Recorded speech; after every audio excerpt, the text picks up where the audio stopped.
충격적인 일이 벌어졌습니다.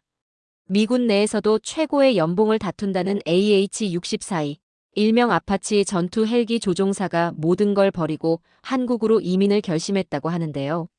주변에서는 모두 미쳤다고 하는데 저 또한 솔직히 이 사연을 접하고는 선뜻 믿기 어려웠습니다. 그녀는 이제 군인 시절보다 야식으로 치킨을 시켜 먹는 지금의 삶이 더 행복하다고 하는데 지금부터 그 믿기지 않는 이야기를 시작합니다. 안녕하세요. 제 이름은 엘리나 존슨입니다. 미 항공대 소속 전투 헬기 조종사죠. 텍사스 포트 후드에서 태어나 군인 가족 속에서 자랐어요. 할아버지는 베트남전에 참전했고 아버지는 걸프전 참전 용사였죠. 저는 어릴 때부터 아버지가 헬기를 조종하는 모습을 보며 자랐어요. 그의 자신감 넘치는 모습, 규율과 명확함을 중시하는 태도가 제 삶의 방향을 결정했던 것 같아요. 항상 임무가 우선이었어요. 개인적인 감정이나 안락함보다 목표 달성이 중요했고 그 원칙이 저를 미군 최고의 여성 전투 헬기 조종사 중 한 명으로 만들어줬어요. 저는 감정보다는 효율성을 우선시하는 사람이었기에 제 목소리는 의도치 않게 항상 딱딱하고 단호하게 들렸을 거예요. 2024년 여름, 한미 합동 군사훈련 참가를 위해 한국에 왔어요. 인천공항을 통해 입국한 후 바로 한국 육군 항공대로 이동했죠. 공항에서부터 모든 것이 낯설었어요. 표지판의 한글, 공항 직원들의 허리 숙여 인사하는 모습, 심지어 공기마저도 달랐어요.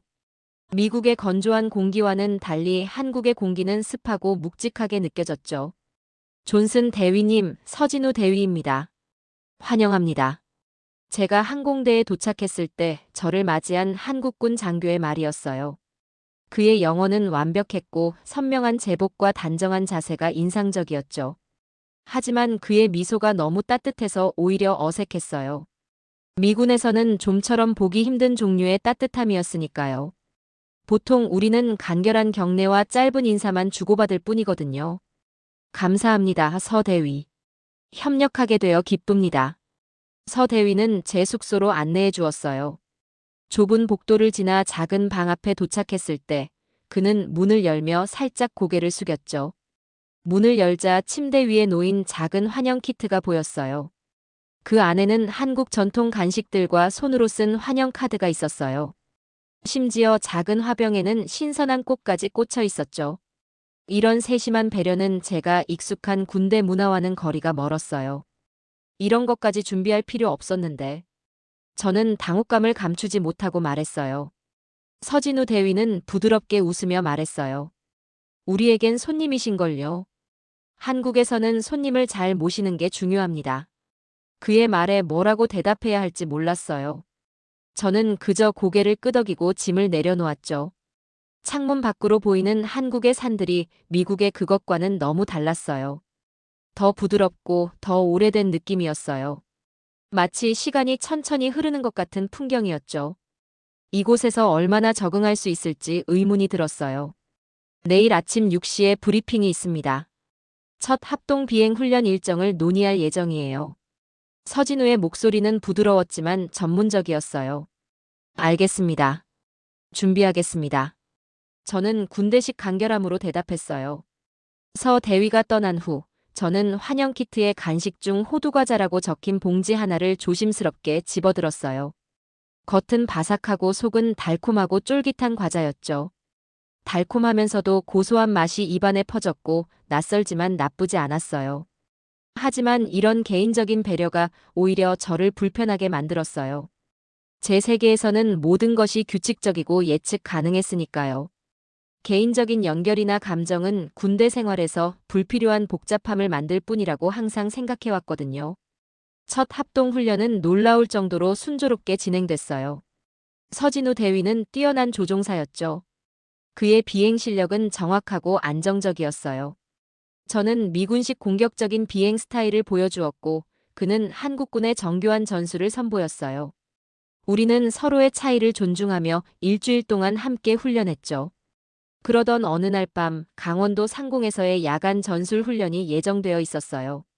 저는 헬멧을 쓰며 서진우 대위에게 물었어요. 오늘 밤 날씨는 어떤가요? 구름이 많고 바람이 좀 있네요. 하지만 훈련에 지장은 없을 거예요. 그의 목소리에서 자신감이 느껴졌어요. 저는 고개를 끄덕이며 헬기에 탑승했죠. 엔진이 시동하는 순간의 진동은 언제나 저에게 안정감을 주었어요. 그것은 통제와 힘을 의미했으니까요. 어둠 속에서 우리 헬기 2대는 나란히 이륙했어요.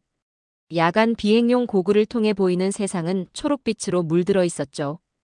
구름 사이로 달빛이 간간히 비치고 있었어요. 아래로는 작은 마을들의 불빛이 별처럼 흩어져 있었고요. 훈련은 계획대로 진행되고 있었어요. 우리는 가상의 적을 추적하고 서로를 엄호하며 복잡한 기동을 수행했죠. 그때였어요. 제 헬기의 엔진에서 이상한 소리가 들리기 시작했어요. 이어서 계기판의 경고등이 켜졌고요. 서대위, 제 헬기에 문제가 생겼습니다. 제 목소리는 여전히 냉정했지만 심장은 빠르게 뛰고 있었어요. 저는 즉시 규정된 비상 절차를 시작했죠. 비상 착륙을 위한 최적의 장소를 찾기 시작했어요. 존슨 대위 현재 위치에서 정동쪽 3km의 작은 숲 근처 평지가 있습니다. 그곳으로 유도하겠습니다. 서진우의 목소리는 침착했어요. 저는 그의 지시를 따라 헬기를 돌렸죠. 엔진 소음은 점점 더 거칠어지고 있었어요. 땀이 이마를 타고 흘러내렸지만 저는 집중력을 잃지 않으려 애썼어요. 그때 서진우 대위의 급박한 목소리가 헤드셋을 통해 들려왔어요. 아니, 방향을 바꾸세요. 그쪽 아래에 민가가 있습니다. 바다 쪽으로 돌리세요. 저는 잠시 망설였어요. 미군 규정에 따르면 가장 가까운 안전한 착륙 지점을 선택해야 했거든요. 하지만 서진우의 목소리에 담긴 절박함이 저를 움직였어요. 저는 헬기를 오른쪽으로 돌렸고 바다 쪽으로 방향을 틀었죠. 엔진은 거의 멈추기 직전이었어요. 고도는 급격히 낮아지고 있었고 헬기는 심하게 흔들렸어요. 그 순간 저는 주변 풍경에서 눈을 떼고 오직 조종에만 집중했어요. 바다와 육지가 만나는 작은 모래사장이 시야에 들어왔어요. 마지막 순간 저는 모든 기술을 동원해 헬기를 그곳에 내려앉혔어요. 착륙 충격으로 몸이 앞으로 쏠렸지만 안전벨트가 저를 지켜주었죠. 엔진이 완전히 멈췄고 주변은 갑자기 고요해졌어요. 몇 분 후 서진우 대위의 헬기가 근처에 착륙했어요. 그는 뛰어와서 제 상태를 확인했죠. 괜찮으세요? 그의 눈에는 진심 어린 걱정이 담겨 있었어요. 저는 천천히 고개를 끄덕였죠. 규정대로라면 가장 가까운 육지에 착륙해야 했는데. 저는 약간 혼란스러운 목소리로 말했어요. 서진우 대위는 잠시 침묵했다가 부드럽게 말했어요. 사람이 먼저니까요. 저기 마을에는 어린 아이들이 많아요. 그 말에 저는 처음으로 그를 다른 시선으로 바라보게 됐어요. 그의 결정은 단순한 규정이 아닌 사람을 우선시하는 가치관에서 비롯된 것이었죠. 그 순간 제 마음 한켠에 작은 신뢰가 싹 텄어요. 우리는 나란히 앉아 구조팀을 기다렸어요. 밤바다의 파도 소리가 평온하게 들려왔죠.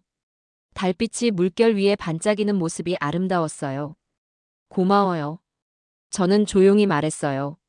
미군 생활에서 거의 하지 않던 말이었죠. 서진우는 미소 지었어요. 그 순간 우리 사이에 무언가가 변했다는 것을 느꼈어요. 서로를 단지 동료 군인이 아닌 한 사람으로 바라보기 시작했던 거죠. 헬기 사고 이후 일주일이 지났어요. 기술팀이 헬기를 수리하는 동안 서진우 대위와 저는 예상치 못한 휴가를 받게 됐죠. 그날 아침 그가 문득 제안을 했어요. 존슨 대위, 서울 구경해 보실래요? 한국에 와서 기지 밖을 한 번도 안 나가셨다면서요. 평소 같았으면 즉시 거절했을 거예요. 휴가 때도 저는 보통 훈련이나 체력 단련에 시간을 투자했으니까요. 하지만 그날은 달랐어요. 서진우의 눈빛에 담긴 진심 어린 초대가 마음을 움직였나 봐요. 좋아요. 한번 가볼게요. 서울로 향하는 기차 안에서 저는 창밖으로 펼쳐지는 한국의 풍경을 바라봤어요. 빽빽한 아파트 단지와 그 사이로 보이는 푸른 산들, 그리고 강줄기까지. 미국과는 확연히 다른 모습이었죠. 서울역에 도착했을 때 인파의 바다에 압도됐어요. 사람들은 빠르게 움직였지만 서로 부딪히지 않았고 소리 지르는 사람도 없었어요. 지하철은 또 다른 세계였어요. 깨끗하고 조용했죠. 미국 지하철과는 너무 달라요. 제가 무심코 말했어요. 서진우가 미소 지으며 대답했어요. 우린 어릴 때부터 함께라는 걸 배워요. 좁은 땅에 많은 사람이 살다 보니 서로를 배려하는 게 자연스러워진 거죠. 우리는 북촌 한옥마을로 향했어요. 좁은 골목길을 따라 늘어선 전통 가옥들이 과거로의 여행 같았죠. 기와지붕 위로 내리쬐는 햇살, 담벼락에 피어난 낡은 정취가 마음을 편안하게 했어요. 해가 지기 시작할 무렵, 그는 작은 식당으로 저를 안내했어요. 테이블에 놓인 수많은 작은 반찬들이 신기했어요. 그리고 곧 큰 뚝배기에 담긴 된장찌개가 나왔죠. 이게 한국의 대표적인 가정식이에요. 어머니의 맛이라고 할 수 있죠. 저는 조심스럽게 한 숟가락을 떠먹었어요. 처음엔 낯선 향신료와 짭조름한 맛이 강하게 느껴졌지만 이어지는 두 번째, 세 번째 숟가락에서는 이상하게 편안함이 느껴졌죠. 마치 오랫동안 알고 있던 맛 같았어요. 식사 후 우리는 한강변을 걸으며 이야기를 나눴죠. 군 생활, 가족, 꿈에 대해. 처음으로 저는 군인이 아닌 한 사람으로서 대화를 나누고 있었어요. 내일이면 다시 기지로 돌아가야 하네요. 서진우가 말했어요. 네. 제 목소리에는 미묘한 아쉬움이 묻어났어요. 서울의 밤은 차갑고도 따뜻했어요. 떠나온 미국과는 다른 공기, 다른 소리, 다른 냄새가 저를 둘러싸고 있었죠. 그리고 무엇보다 다른 감정이 제 안에서 자라고 있었어요.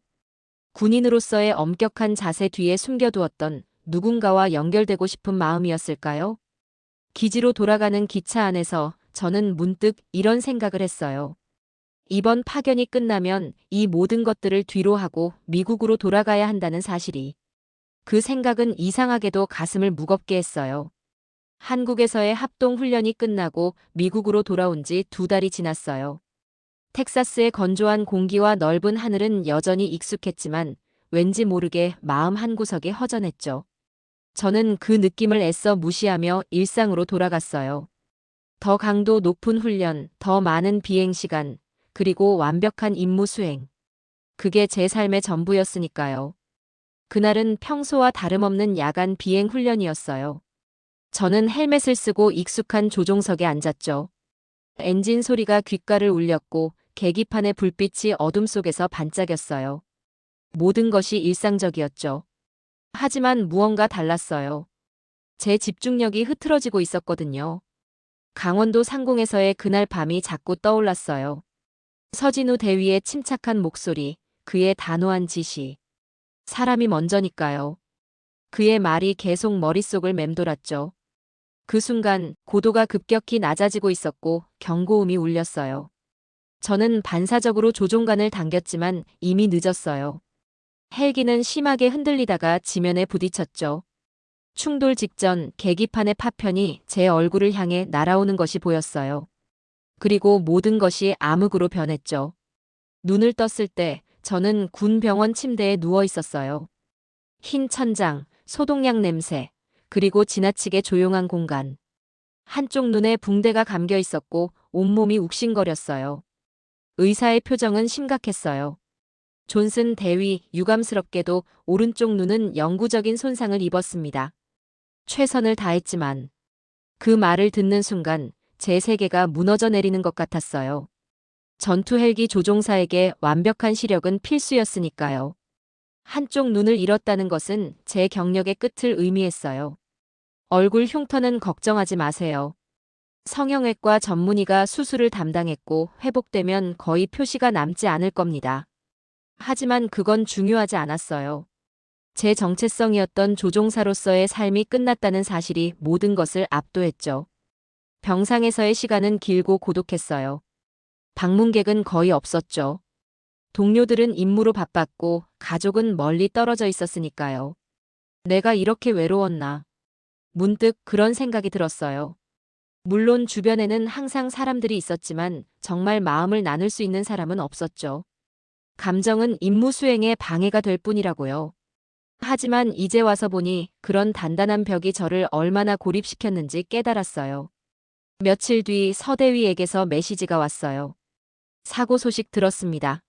많이 걱정됩니다. 곧 회복되길 바랍니다. 저는 처음으로 누군가에게 제 두려움과 상실감을 털어놓았어요. 서진우는 그저 조용히 들어주었죠. 강제 전역이 확정됐는데 이제 더 이상 비행을 할 수 없게 됐어요. 그렇군요. 하지만 인생은 비행만 있는 게 아니잖아요. 그 말이 제 마음 깊숙이 파고들었어요. 지금까지 저는 조종사로서의 정체성에만 매달려 있었는데 그게 사라진 지금 저는 누구인지 모르겠더라고요. 재활 치료가 계속되는 동안 서진우와 매일 연락을 주고받았어요. 그는 한국의 일상을 전해주었고 저는 재활 과정과 불확실한 미래에 대한 걱정을 나눴죠. 그의 메시지는 제게 작은 빛이 되어 주었어요. 한날은 경복궁 앞에서 우리가 함께 찍은 사진을 보내주었어요. 그 사진을 보는 순간 서울에서의 모든 기억이 물밀듯이 밀려왔어요. 북촌의 좁은 골목길, 경복궁의 고즈넉한 분위기, 그 작은 식당에서 처음 맛본 된장찌개의 따뜻함, 그리고 서진우의 미소까지. 갑자기 눈시울이 뜨거워졌어요. 퇴원 후 저녁 절차가 시작됐어요. 제 사무실을 정리하며 훈장들과 사진들을 상자에 담았죠. 16년간의 군 생활이 이렇게 끝나는구나 싶었어요. 저녁 절차가 마무리되고 보상금도 정리됐어요. 그동안 앞으로 무엇을 할지 고민을 많이 했었는데 제일 처음 한 건 바로 한국으로 가는 거였어요. 바로 서진우에게 전화를 걸었죠. 진우 씨, 저 한국에 가려고 해요. 제가 느낀 감정이 확실한지 확인도 하고 또 한국에서 당분간 당신과 함께 지내고 싶어요. 전화기 너머로 그의 미소가 느껴지는 것 같았어요. 좋아요. 그럼 제가 공항에 마중 나갈게요.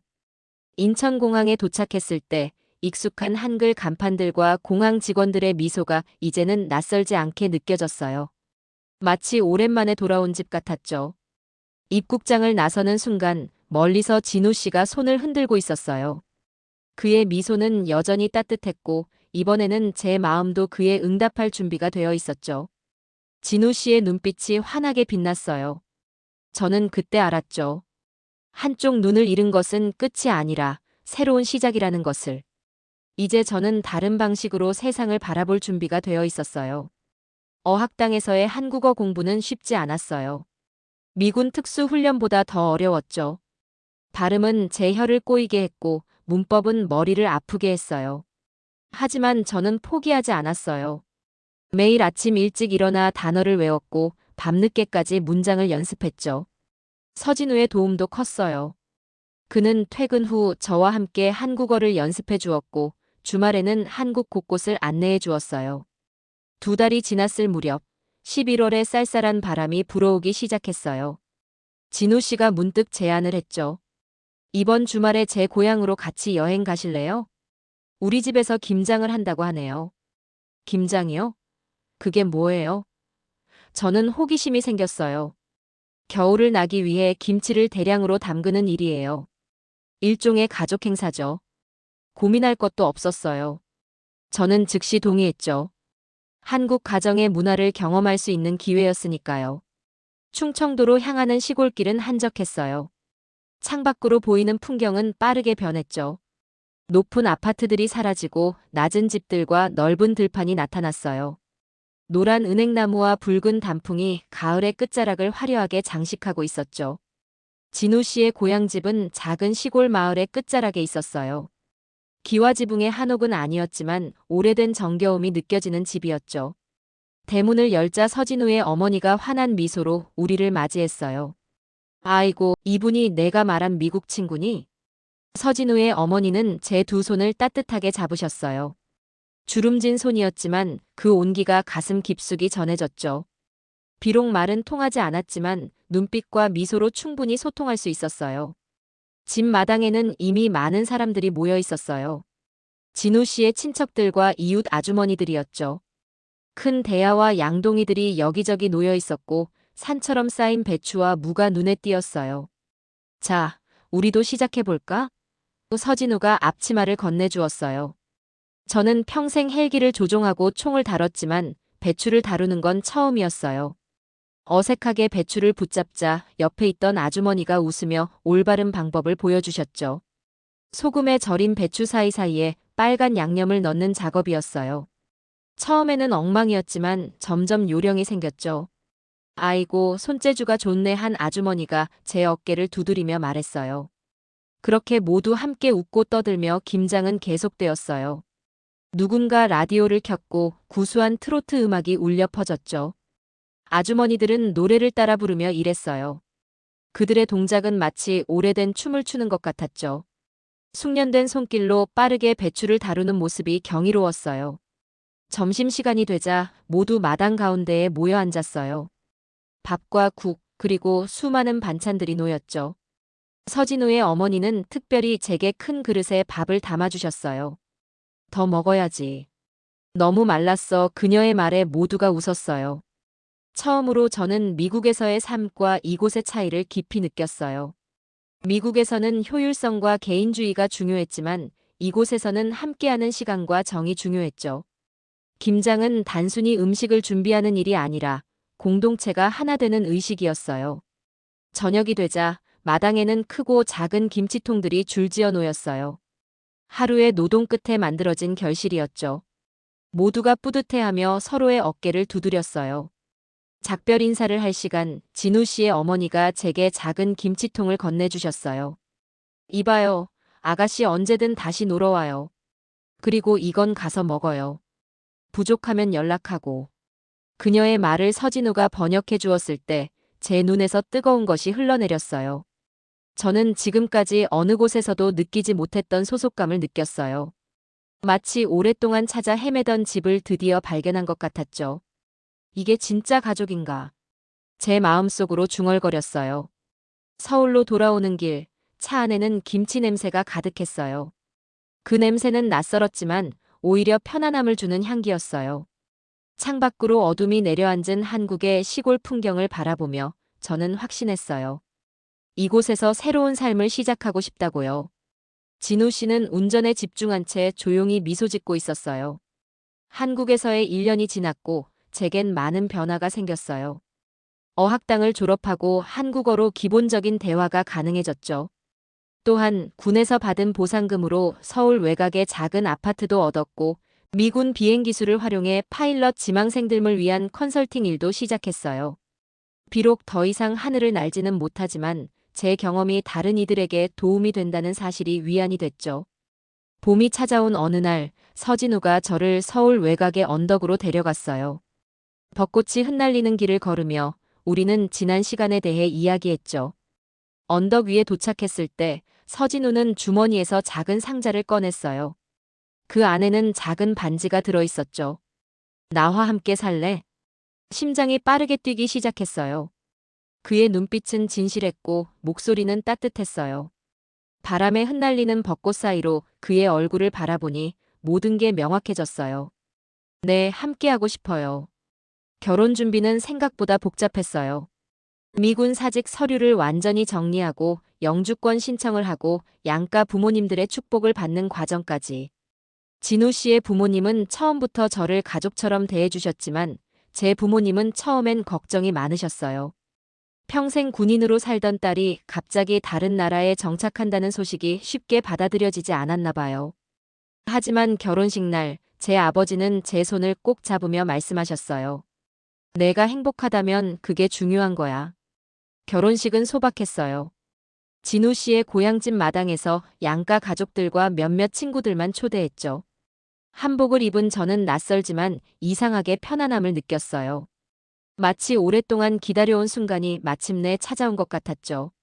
새 집은 서울과 충청도 중간쯤에 위치한 작은 마을이었어요. 현대식 건물이었지만 마당이 있어 텃밭을 가꿀 수 있었죠. 진우 씨의 어머니가 알려주신 대로 고추와 상추를 심었고 김치와 된장찌개 만드는 법도 배웠어요. 가끔은 문화적 차이로 인한 오해도 있었고 언어의 장벽도 완전히 사라지지 않았죠. 하지만 우리는 대화로 모든 것을 풀어나갔어요. 미군에서 배운 규율과 한국에서 배운 인내가 조화를 이루며 우리 관계를 더 단단하게 만들어줬던 것 같아요. 어느 저녁 우리 집 테라스에서 별을 바라보고 있을 때였어요. 서진우가 문득 물었죠. 후회하지 않아? 미국에서의 생활, 군인으로서의 경력. 저는 잠시 생각에 잠겼어요. 한쪽 눈을 잃고 전역했을 때의 절망감, 그리고 그 후에 찾아온 새로운 가능성. 모든 것이 특별한 순서로 일어났고 그 모든 과정이 저를 이곳으로 이끌었다는 사실이 놀라웠어요. 후회는 없어요. 오히려 감사해요. 그 사고가 없었다면 지금의 행복도 없었을 테니까요. 서진우의 손이 제 손을 포근하게 감쌌어요. 그의 따뜻함이 밤의 서늘함을 녹여주었죠. 우리 옆에는 된장찌개와 김치가 담긴 저녁 식사가 놓여 있었어요. 이제는 이 음식들이 낯설지 않았죠. 오히려 집의 의미가 되어버렸어요. 저는 예전에는 항상 헬기를 타고 누구보다 위에서 세상을 바라보고 있다고 느꼈어요. 지금은 똑같은 눈높이에서 더구나 한쪽 눈으로 세상을 보지만 오히려 세상을 멀리 보고 있는 것 같아요. 직업이 아닌 사람과의 관계, 성공이 아닌 행복, 통제가 아닌 수용에서 우리는 삶의 진정한 가치를 느낄 수 있다는 걸 알게 해준 지금의 제 가족에게 감사를 전합니다. 오늘의 사연 잘 시청하셨나요? 오늘 소개된 사연이 여러분의 마음을 따뜻하게 만들었다면 구독과 좋아요를 눌러주세요. 여러분의 구독과 좋아요는 영상을 제작하는 데 있어 정말 큰 힘이 됩니다. 그럼 지금까지 감동 스폰서였고요. 끝까지 시청해주셔서 감사합니다.